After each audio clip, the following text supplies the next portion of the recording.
ஒரு டீக்கு வழி இல்ல.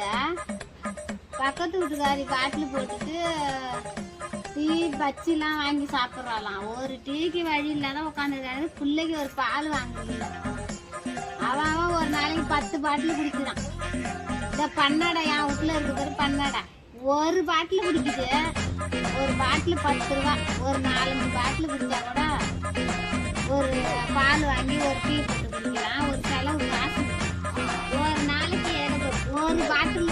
இதை வச்சு என்ன பண்ண, ஒரு பாக்கெட்டு பால் 20 ரூபா. ஒரு பாட்டிலுக்கு எப்படி நான் பால் வாங்கி நான் டீ போட்டு கொடுக்கணும்? தலைவலிக்கு, சுகர் வேற இருக்கு, மயக்கம் வருது. சாயந்தரம் வரட்டும், ஒரு 4-5 பாட்டில்னாலும் குடிக்க வேணாம். 4-5 பாட்டில் குடிக்கலன்னா வீட்டு உள்ளே இன்னைக்கு விடாத. பண்ணடைய வெளில தள்ளிய மழையிலே போய் கடன்னு வெளில தள்ளி விட்டுருங்க. ஒரு டீ குடிக்க வழி இருக்கா? பக்கத்து வீட்டுல இருக்கா? டீ எல்லாம் குடிச்சுட்டா குடிச்சா